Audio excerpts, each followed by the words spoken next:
Bonjour à tous, aujourd'hui nous sommes le jeudi 22 janvier. Chers viewers, chers spectateurs, merci d'être là ce soir. Vous êtes bien sur REC, votre web TV étudiante de l'université Gustave Eiffel. Nous sommes ce soir encore à la MDE à Champs-sur-Marne. Il est 19h20 et c'est le début de la saison 4 de REC On Air. Le retour de l'association en 2026. Je suis très heureux de pouvoir vous présenter cette émission. Mais je ne suis pas seul puisque je suis en compagnie de deux personnes. Déjà notamment Epainette. Bonsoir Epainette. Bonsoir Nathan. Et tu peux nous présenter ton invité puisque c'est toi qui l'as invité.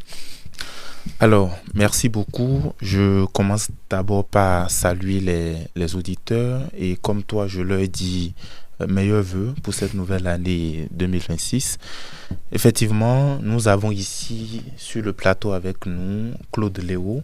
Elle est autrice, poétesse et nous l'avons justement invitée ce soir afin qu'elle nous parle un peu de sa rencontre avec la littérature.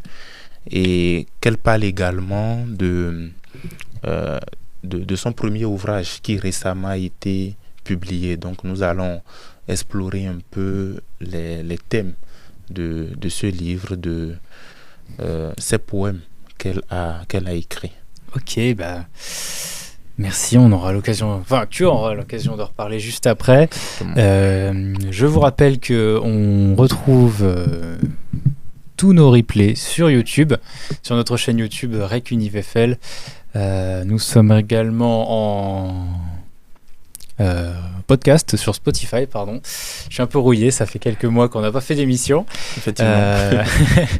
Nous serons en podcast sur Spotify dès que possible. On va pas vous cacher que les moyens techniques manquent en ce moment, les moyens humains plutôt. Humain technique, voilà.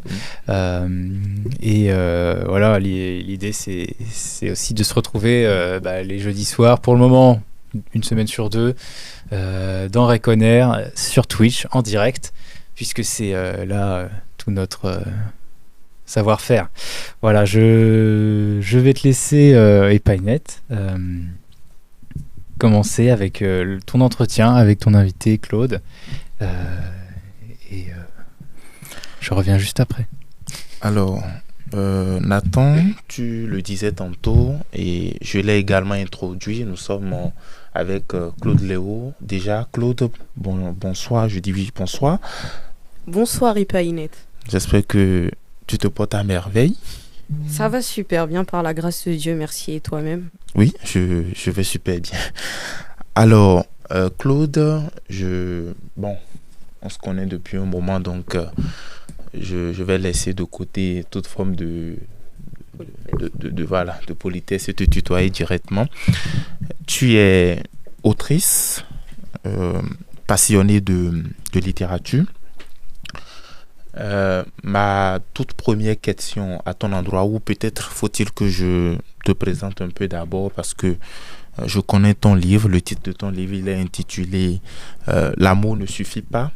Exactement. Et c'est un livre dans lequel tu explores les thèmes de la souffrance, de la guérison émotionnelle et de la quête de soi. C'est un livre très touchant en ce sens que il aborde des thèmes d'une sensibilité assez rare et c'est des choses dans lesquelles je me suis retrouvé lorsque j'ai feuilleté le livre et que je l'ai lu. Mais bon, il ne s'agira pas de le présenter aujourd'hui, mais de parler quand même de toi, de ton rapport avec la littérature. Donc la toute première question que je m'en vais te poser, c'est comment a été ta rencontre avec la littérature? Comment as-tu découvert la littérature? Est-ce que c'est depuis l'enfance? Est-ce que tu lisais depuis toute petite? Voilà. Comment a été ta rencontre avec la littérature? D'accord. Comment a été ma rencontre avec quelle était ma découverte de la littérature, c'est ça? Alors, j'ai découvert la littérature grâce à mon père, parce qu'il faut savoir que j'ai perdu ma maman très jeune, j'étais une enfant encore, et suite au décès de ma maman, mon papa, il m'a offert des carnets, des livres sur lesquels j'ai pu exprimer mes émotions et ma pensée. Et donc, c'est dès cet instant-là que j'ai développé, en fait, que j'ai découvert la littérature. Et depuis, chaque émotion, petite ou grande, trouve son écho sur le papier.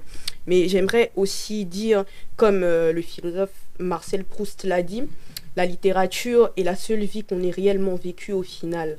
Donc, pour ma part, j'ai toujours eu cette âme de... Certains me diront philosophe, mais littéraire si on veut. Donc, j'ai toujours été proche de la littérature et ça s'est consolidé après le décès de ma maman, quand mon père m'a offert ses carnets. Donc, il faut dire donc que, déjà, condoléances à retardement, certes, pour votre maman. C'est des choses qui affectent, qui troublent et qui souvent peut constituer un point de bascule. Et pour vous, cette perte-là a été le tremplin, un peu comme le pis-aller vers la littérature. Exactement. Alors, votre père vous a offert des carnets, et voilà. Et c'est par le biais donc de ces carnets-là que j'ai commencé à lire, à écrire. Déjà toute petite, faut savoir, j'étais très passionnée de la lecture parce qu'en fait, il y avait des cours comment on appelle, des cours après la semaine, des cours les week-ends. Et bon, comme tout jeune enfant, j'avais souvent la flemme d'y aller, quoi. Et mon père et moi, on avait ce contrat-là, comme quoi j'y vais et en retour, il m'achète un magazine parce qu'il savait que j'aimais lire. Donc voilà. Et même pour la petite anecdote aussi, allais-je oublier, faut savoir que tellement je trouvais en fait mon identité dans la lecture. Quand j'étais plus jeune, quand j'étais petite, ça m'arrivait de faire souvent des bêtises comme tout enfant. Et ce que je faisais, c'est que j'écrivais des lettres d'excuses à mon père. J'allais jamais en face de mon père pour lui dire « Papa, je suis désolée, j'ai fait ça ». J'écrivais toujours et ensuite je lui donnais. Et donc, mon père, il a tout un sac, tout un placard rempli de... Donc, de tests d'excuses. C'est ça. Voilà. Et... dans ces tests-là, j'imagine que tu adoptais déjà le procédé éminemment littéraire parce que, voilà, il faut donc ces procédés-là pour persuader, pour convaincre. Donc, exactement. Il faut dire que depuis le bas âge, tu écrivais déjà des tests poétiques pour plaire, pour toucher sa sensibilité, afin qu'il puisse, passer l'éponge, comme on le dit. Alors, la question que je m'en vais te poser donc tout de suite, c'est par rapport à ton livre qui a quand même un titre surprenant. L'amour ne suffit pas. Tu m'as dit tout à l'heure lire des écrivains depuis le bas âge. Est-ce que nous pouvons avoir quelques noms d'auteurs que tu affectionnes particulièrement? Alors... moi, il faut savoir que je suis passionnée par la philosophie, comme vous avez pu le dire et tout, parce qu'en fait, la philosophie, déjà, quelque part, elle nous aide à comprendre, à rechercher, à avoir une réflexion sur le sens de la vie, et la poésie également, parce que la poésie, elle nous permet justement de vivre une expérience au travers de l'art et aussi de montrer le monde différemment de ce qu'on a toujours vu. Donc je me retrouve dans ces deux quêtes-là. Et pour ce qui est des auteurs que j'affectionne particulièrement, je sens en toute humilité, je dirais que je m'affectionne moi-même particulièrement. Parce que, en fait... C'est en toute humilité. En toute humilité. En toute humilité, elle s'affectionne elle-même. Oui, non, c'est vraiment en toute humilité parce que, en fait, j'écris d'abord pour me comprendre moi-même. Ouais, je comprends. Aussi, l'écriture, j'écris pour me comprendre moi-même et pour grandir, pour me relever également. Pour me relever également. Et bien sûr qu'il y a des auteurs plus grands que moi qui ont fait plus de choses. Non, mais que ce moi. que je voudrais savoir, c'est juste ce que je tu m'inspire, lis. Voilà. Je m'inspire plutôt plus de moi-même que d'un autre auteur. Je peux lire un texte d'un auteur, par exemple Descartes ou Marcel Proust, comme je l'ai cité tout à l'heure. Ça peut être inspirant, mais ce n'est pas ça qui va me faire prendre, par exemple, ma tablette ou mon cahier et écrire. Que là, oui. Là, je parlais pas, du coup, de tes sources d'inspiration, mais je parle juste des auteurs que tu as lus par le passé, que tu as aimés. Tu as parlé de Descartes, bon... C'est vrai que, voilà, je t'ai souvent vu lire Baudelaire. Oui, Baudelaire. Voilà, c'est ce que je demande, en fait. Quels Descartes, sont les auteurs que tu lis pas? Oui, Baudelaire, Descartes, Victor Hugo, par exemple, et certains, Marcel Proust, Henri Bergson aussi. Oui. Donc, j'affectionne beaucoup la philosophie. Oui. Vraiment. Mais ce ne sont pas des auteurs qui t'inspirent, qui t'amènent donc à prendre ta plume, mais c'est ton vécu, tes expériences personnelles qui constituent la source dans laquelle tu puises pour écrire tes textes. C'est ce que tu veux me faire comprendre. Exactement. Mais les autres auteurs, franchement, j'affectionne leur œuvre et je me retrouve aussi là-dedans. Vous voyez, je me retrouve vraiment dedans. Mais c'est juste que y a toujours une barrière, il y a toujours une limite parce que ce n'est pas moi, c'est les expériences de cette personne-là et je ne peux pas en fait m'inspirer véritablement de ça, bien que je voudrais, quoi. Bon, j'essaie de comprendre un peu ta philosophie, mais souvent quand on reçoit les auteurs, en toute humilité, comme tu as commencé par le dire, en toute humilité, ils ont l'habitude de dire quand même j'aime bien tel, la plume de tel me passionne. Oui, c'est ça que j'ai dit. Bon, oui, toi, la plume de Descartes me passionne. Auto-centré sur toi-même. Bon, bref, c'est une manière de voir les choses et voilà, je suis pas là pour juger, mais je pense que oui, c'est très intéressant. Moi, je pense qu'elle adore les pièces de Epainette Ajinaku, qui a fait de très bons livres. Ouais. Bon, là, en toute humilité, je comprends, je peux comprendre, je comprends très bien ce qu'elle dit. Moi, il m'arrive, oui, de lire beaucoup d'auteurs. Je lis beaucoup de pièces de théâtre, mais à contrario, je ne dirais pas qu'ils ne m'inspirent pas. Moi, beaucoup d'auteurs m'inspirent du point de vue du style, du point de vue des histoires, mais comme tu l'as dit, il y a toujours quelque chose qui ressort de son expérience propre que l'on prend pour écrire. Alors, je pense que le temps n'est plus vraiment notre grand allié. Nous allons clôturer avec toi et voilà, te demander ton livre, où est-ce qu'on peut retrouver, comment peut-on s'en procurer. Nous n'avons pas eu le temps d'en faire lecture, mais je te promets d'en faire lecture ici même lors de nos prochaines émissions sur REC. Alors, voilà, un mot de la fin pour tes lecteurs et aussi tu profites en même temps pour nous dire là où on peut trouver l'ouvrage. Alors, un mot pour mes lecteurs. J'aimerais que vous sachiez que le poète plante la graine, mais ce sont les lecteurs qui la font germer. Tu es venu avec beaucoup de poésie, c'est bien. Donc, sans vous, mes mots n'existeraient pas, ils n'auraient pas écho. N'existeraient pas, c'est peut-être... je suis humble, mais je me dis... tu es très humble. Voilà, mais je me dis quand même que, comme l'a dit Henri Bergson, c'est-à-dire qu'une œuvre d'art, en fait, c'est vrai que elle existe déjà avant même qu'on s'intéresse à elle. Ce n'est pas le fait qu'on s'intéresse à elle qui lui donne sa valeur. Elle a déjà sa valeur. Mais néanmoins, en tant que les lecteurs, ils sont ceux-là qui portent notre plume, ils sont ceux-là qui font vivre notre art et par qui nous existons au travers eux aussi. Et donc, merci à ceux qui lisent. Même je remercie aussi les lecteurs de l'ombre, parce qu'il y en a qui partagent pas toujours, qui publient pas non plus, qui peut-être aussi achètent, mais on sait pas toujours, et on les voit pas toujours, mais ils sont là dans le secret, et ils aiment ce qu'on fait, ils encouragent, donc je les remercie aussi. Et pour retrouver alors c'est un recueil de poésie, c'est un e-book, donc il est en version numérique et il est disponible sur Gumroad. C'est vrai que c'est une plateforme qui est pas beaucoup connue de tous, les gens sont plus adeptes à Amazon, etc. Donc c'est sur Gumroad, il est à 6,99 €. Et il y a une version papier également que je suis en train de préparer pour ceux qui aimeraient toucher c'est toujours bien d'avoir le livre en physique. Exactement. Et si j'aurais un mot de la fin, je dirais simplement merci à l'émission Rec on Air pour l'invitation. Merci. Merci à tous ceux qui suivent, soutiennent, aiment et partagent. Et je vous dis, n'hésitez pas à aller vous abonner sur tous les comptes de Rec on Air. J'avais bien commencé. Du coup, belle conclusion. Voilà. J'ai plus rien à dire, Nathan. C'est vrai. Écoute, moi je suis prêt à faire ma chronique. Du coup.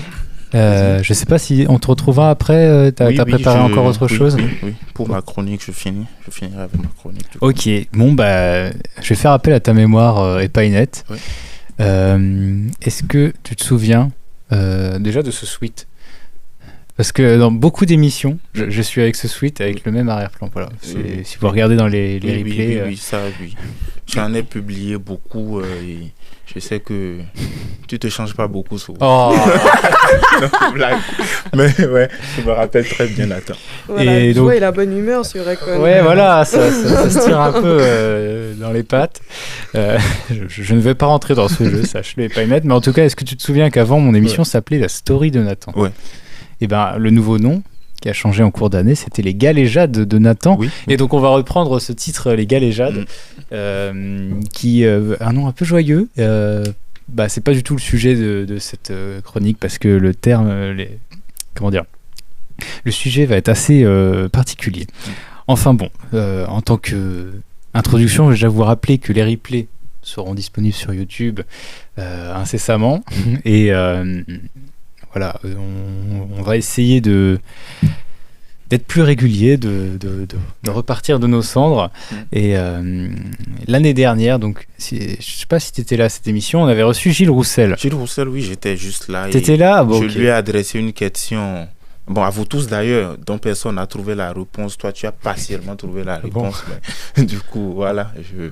Ok, j'étais là. On ira voir ça dans les replays. Mais en tout cas, vous irez voir après l'émission sur YouTube le replay de l'émission de Gilles Roussel, qui est encore aujourd'hui président de l'université, pour ceux qui ne connaissent pas. Mais c'est par intérim, le temps que sa remplaçante, Corinne Blancard, soit nommée par le gouvernement. Et vu le bazar au gouvernement, c'est un peu long en ce moment. Et donc, on avait abordé un sujet que j'avais proposé de reparler en janvier 2026. C'est la Death List. Est-ce que tu te souviens de ça? Non, ça, j'avoue que... Tu te souviens plus? Ma mémoire a flanché un peu. Je vais t'expliquer, c'est pas grave. Une Death List, c'est une liste un peu macabre. Voilà, si tu traduis en français, c'est des listes de décès. Donc l'idée, c'est de faire une liste de 50 personnes connues qui devraient mourir dans l'année. Donc c'est un projet qui est porté par un site internet depuis 1987. Donc le site c'est deathlist.net. Et voilà, l'idée c'est de lister 50 célébrités. Donc c'est un petit comité qui se réunit. Bon, c'est un peu sombre, c'est pas trop non plus exactement qui ils sont. C'est pas très gentil, mais bon. Mais ouais, on reparlera un peu de sujets éthiques après. Et donc l'idée, c'est il y a certaines règles. Donc leur règle, c'est que la mort de la personne doit être relayée par les médias britanniques, que on peut pas reprendre plus de 25 personnes de la liste de l'année précédente. Sinon, ce serait trop facile quand même. Et les personnes ne doivent pas être connues parce qu'ils vont mourir. Comme certains opposants politiques dans un pays, dans plusieurs pays. Voilà, dans un pays de très grande superficie. Mais pour ceux qui comprendront, mais voilà, c'est quelques règles. Les membres du site peuvent même parier, échanger dans un forum. Et ils peuvent accumuler des points, etc. C'est tout un jeu assez particulier. Et donc, certaines personnes mènent des enquêtes très approfondies sur la vie privée des personnalités pour établir la liste, savoir... est-ce que j'ai de la chance de gagner des points cette année? Donc l'idée est dérangeante un peu pour certains, je peux le comprendre. Et même quand je demande à ChatGPT d'en faire une version à sa sauce, il me dit que c'est inapproprié et irrespectueux. Bon, je comprends. Niveau détail marquant déjà, la meilleure année, parce qu'il y a des scores quand même, parce qu'ils font beaucoup de recherches, donc il y a des années où il trouve quand même plusieurs personnes. Et le record, c'est en 2020 avec 20 décès sur 50. C'est une sacrée performance. Et là, l'année 2024, c'était la pire avec 6 sur 50. Donc comme quoi, on n'est pas toujours très bon. Selon la liste de 2025, la célébrité qui avait le plus de chances de mourir était l'acteur Dick Van Dyke, qui a joué notamment dans Mary Poppins. Alors, je ne sais pas si ça parle à tout le monde. Il est cité depuis 2004 et il a apparu donc pour la 11e fois en 2026 puisqu'il n'est pas mort. Et voilà, ma question c'est, du haut de ses 101 ans, va-t-il tous nous enterrer? En tout cas, la Death List l'a reconduit, mais ça fait 11 fois qu'il apparaît et qu'il trompe un peu cette liste. D'autres personnes sont reconduites de 2025 en 2026, comme Clint Eastwood, Buzz Aldrin, un astronaute qui est allé sur la Lune avec Neil Armstrong. Et des nouvelles personnes font leur apparition sur la Death List 2026, comme Joe Biden, l'ancien président américain, ou l'ayatollah iranien Ali Khamenei. Et dans la liste française, on a à peu près la même chose. Le philosophe Edgar Morin conserve sa place dans la Death List, puisque maintenant il a 104 ans et il est toujours vivant. Il publie toujours encore des livres d'ailleurs.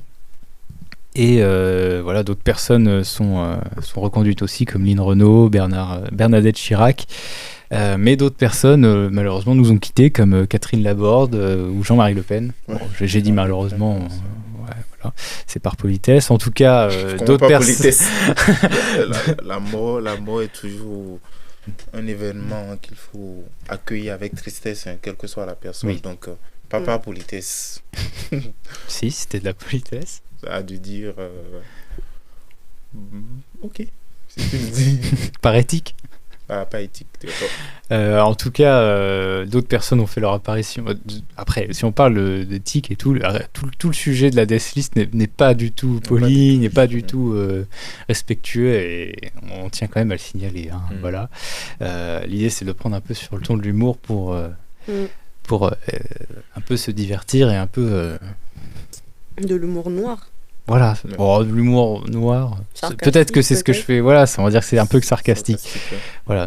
D'autres personnes ont fait leur apparition, notamment en tête de liste en France. Renaud, le chanteur. Je savais pas, mais apparemment, les experts du Death List l'ont catégorisé ainsi. D'autres personnes comme Laurent Fabius ou Gérard Depardieu font aussi leur apparition. Voilà, pour faire le bilan de 2025, du coup, 11 personnes sur 50 ont trouvé la mort parmi la Death List, notamment Giorgio Armani, donc on l'a cité, Jean-Marie Le Pen, Brian Wilson, donc un chanteur des Beach Boys, un groupe des années 60 américain. Et pour reprendre ma vanne de l'année dernière, du coup, apparemment, REC a survécu à la Death List des associations de 2025, mais est-elle toujours sur la liste 2026 ? Moi, je pense que oui, et c'est pour ça que nos auditeurs peuvent participer à l'assaut. Voilà. Activement à l'assaut. Si les contenus vous intéressent, si la production de multimédia, de podcasts, de live, d'émissions enregistrées ou tout simplement de contenu court vous intéresse, n'hésitez pas à nous contacter pour nous rejoindre.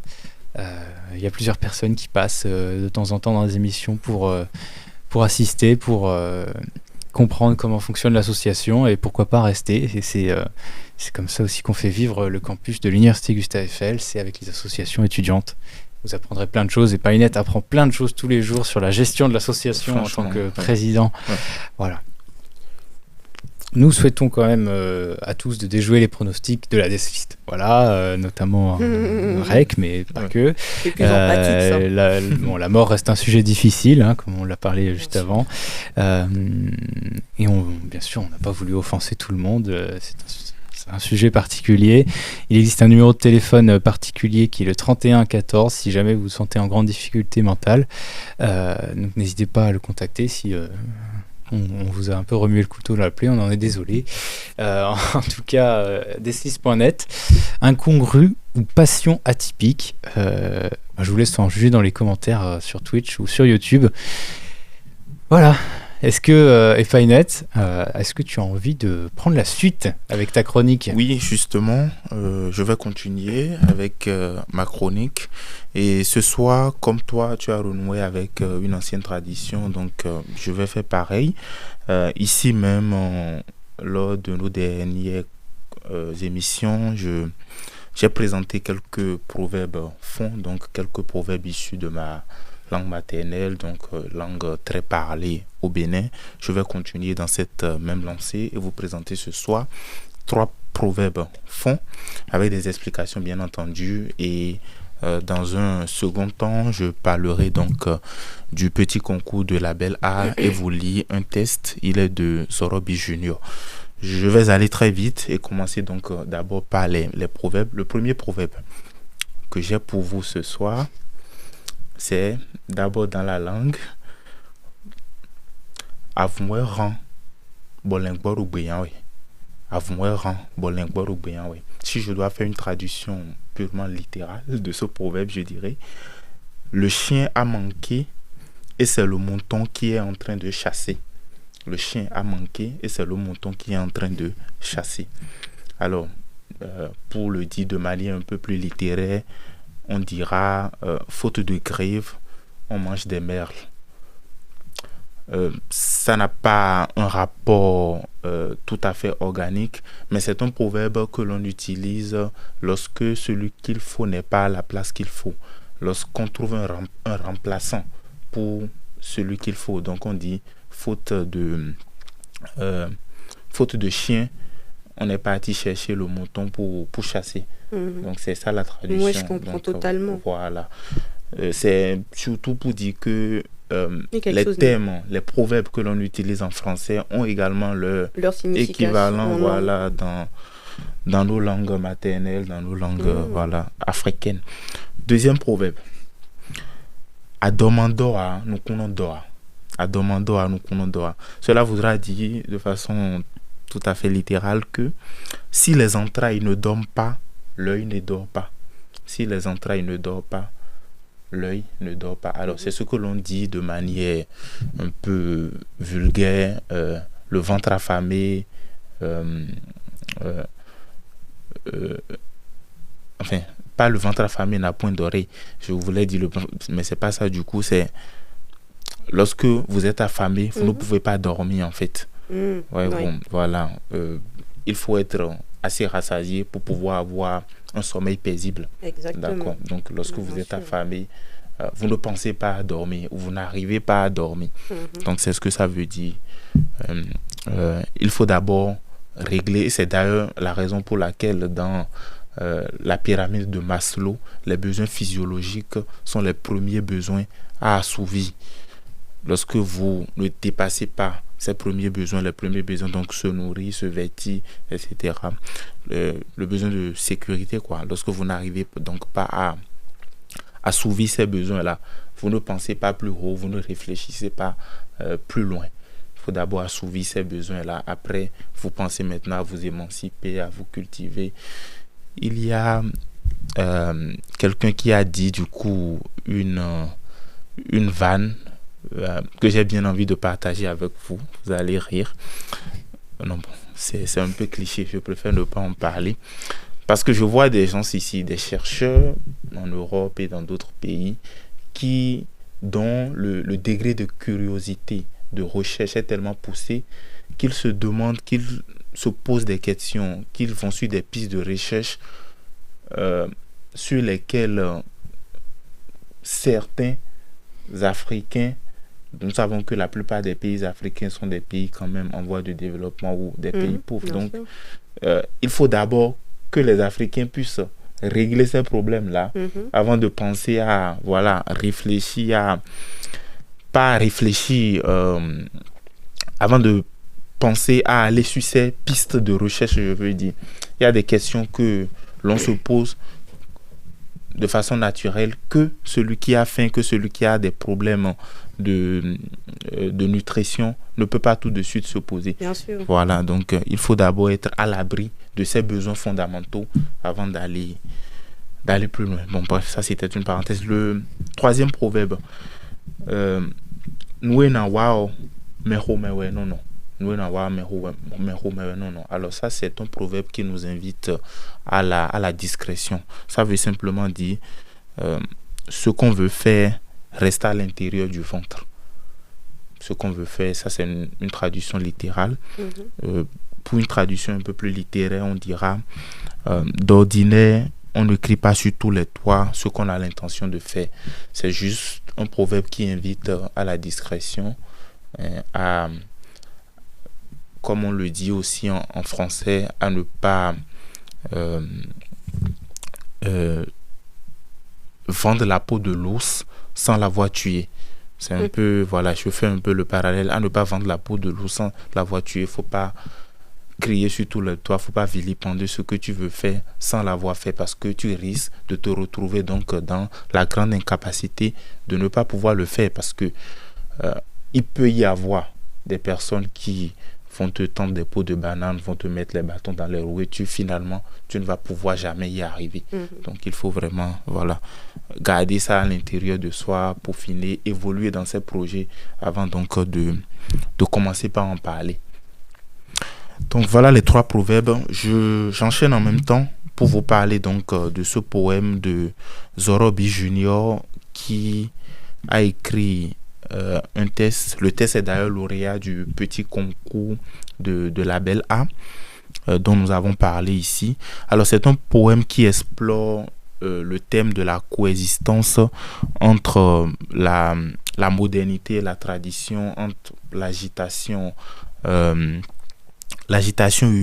urbaine et la sérénité rurale.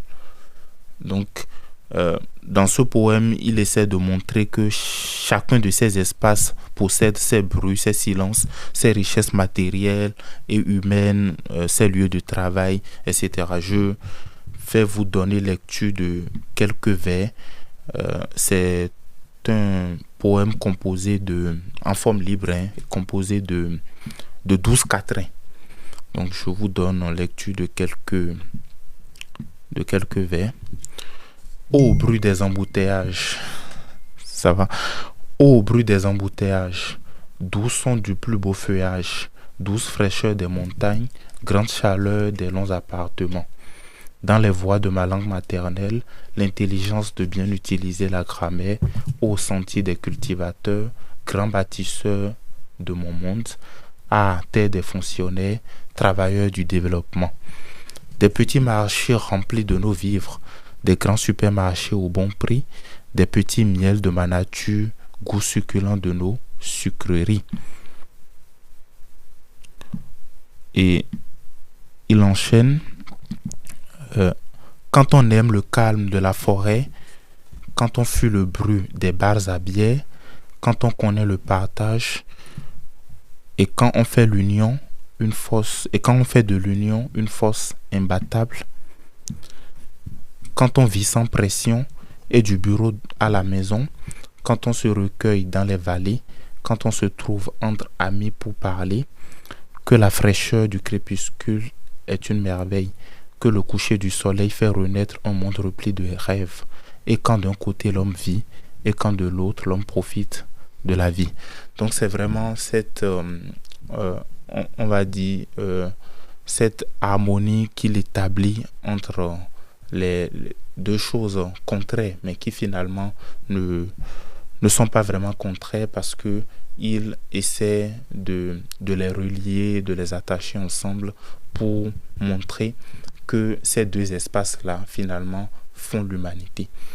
Donc, voilà, j'ai commencé par le dire, le proverbe, il est de Zorobi Junior et lauréat du petit concours de Label A. Donc, j'en aurais fini. Merci. Merci beaucoup, Epinette. On pourra retrouver tout ça sur YouTube, il me semble. Et pourquoi pas sur Spotify aussi. On va passer à la dernière partie de l'émission. Le jeu en air, le retour tant attendu du jeu en air, qui ce soir va s'appeler l'info de trop. Ou peut-être le jeu Honneur de trop, on ne sait pas. En tout cas, c'est mon assistant personnel qui l'a écrit. C'était pas ChatGPT, voilà, je vous préviens. Non, c'est Gemini de Google, mais c'est pareil. Enfin bon. Mais c'est bien que tu précises. Hein. Oui, je précise que c'est pas ChatGPT, voilà. On change parce que les précédents jeux c'était ChatGPT. Voilà. Ah, d'accord. Bon, je vous l'avoue, ça y est, voilà. Enfin, un bon. assistant. Moi, je dis pas non pour ChatGPT, c'est mon assistant. Voilà. Vous êtes donc les deux concurrents. Et enfin un jeu là Là, bah oui, le jeu On Air. Ah ok. Vous allez devoir vous battre en 3 manches. Oh, il va gagner. Non. Ah, c'est pas forcément, il a pas... Surtout si c'est sur la littérature. En tout cas, non, de toute façon, j'ai toujours perdu le jeu ici. Hein, donc, je ne pense pas gagner. C'est pas... Voilà, en tout cas, vous serez prêts à tout pour gagner un des fabuleux stickers de scène ouverte qui traînent là-bas. Ah. Et en quoi va consister le jeu? On raccourcit ce jeu? Oui. Pourquoi? En quoi va consister? Ah, pardon. Tu es impatient en voyant de savoir. Le jeu consiste donc à être en 3 manches et l'idée c'est de tourner autour d'un faux improbable. Donc on y va. Pour la première manche, je vais vous citer 3 lois ou 3 faits, enfin lois ou faits historiques. Il y en a 2 qui sont vrais. Et il y en a un seul qui est faux. Voilà, c'est notre ami Gemini qui l'a inventé. Et donc vous allez, je vais lire les 3 faits, et vous allez devoir choisir lequel est faux. Et donc celui qui trouve celui qui est faux remportera un sticker. Voilà. Ok, ça marche. Je suis une bonne joueuse, moi. Voilà. Première info, en Suisse, il est illégal de n'avoir qu'un seul cochon d'Inde, car il s'ennuie tout seul. Deuxième info, en France, une loi de 1804 toujours en vigueur interdit de nommer son cochon Napoléon.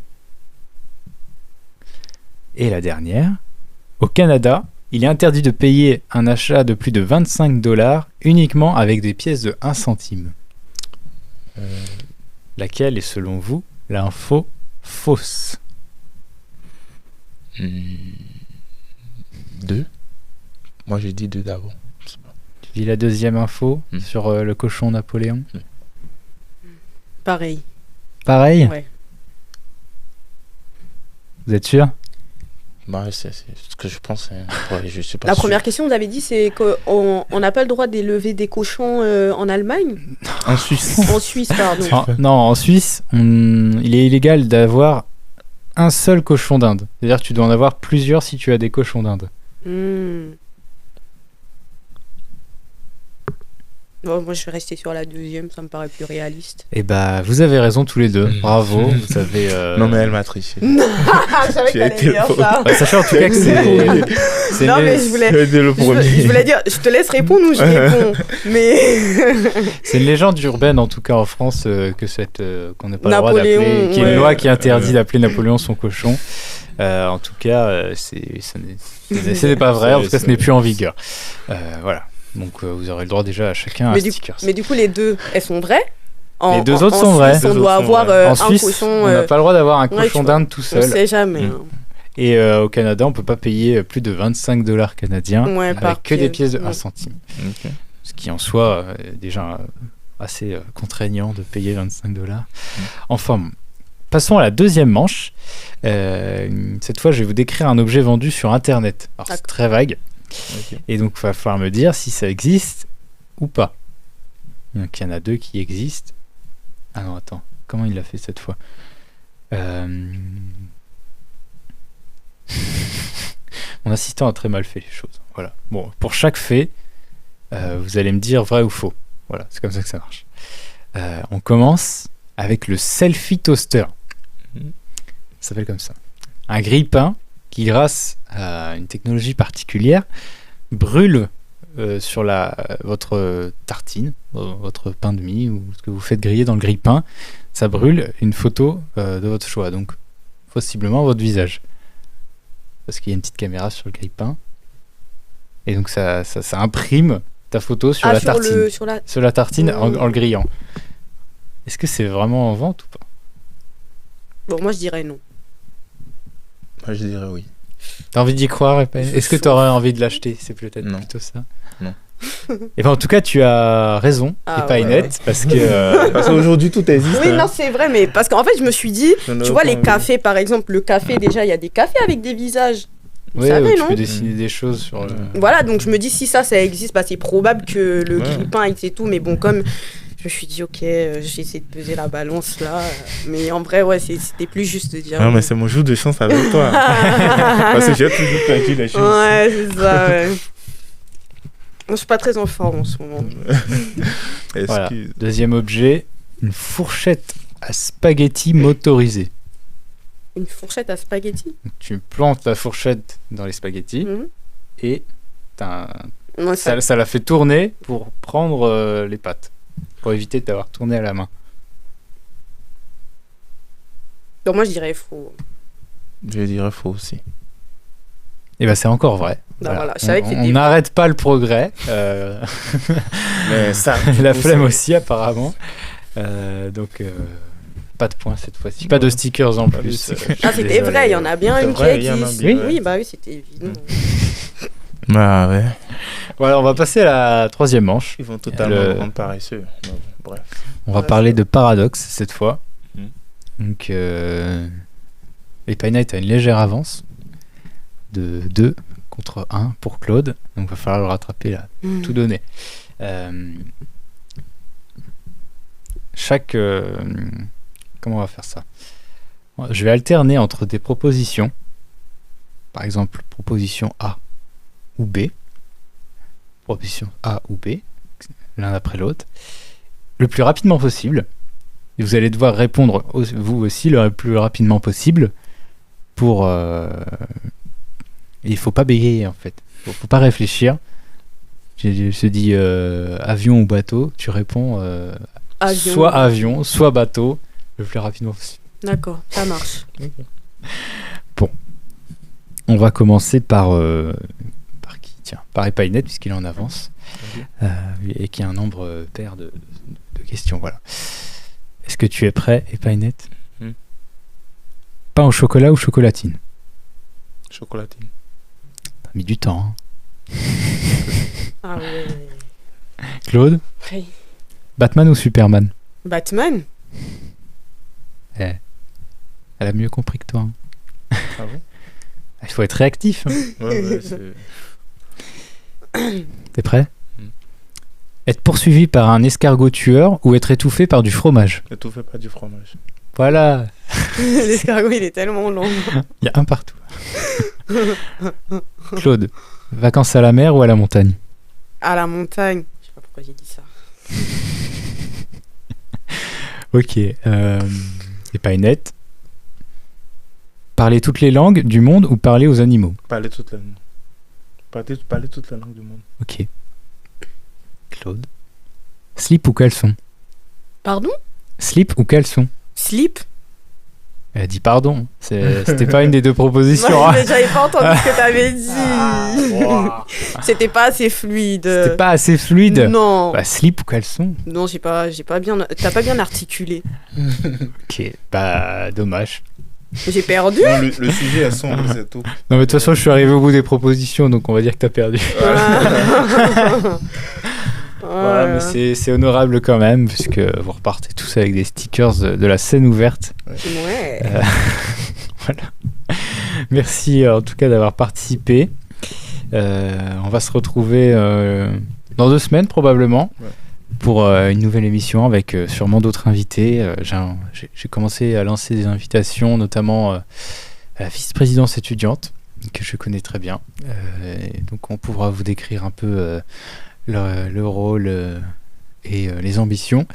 Et Epinette, j'espère qu'on trouvera d'autres chroniqueurs. En tout cas, la table est vide. Enfin, il y a encore de la place ailleurs, donc vous pourrez nous rejoindre si jamais ça vous intéresse de pouvoir parler, je sais pas moi, de sport, d'actualité internationale ou de l'université. Voilà.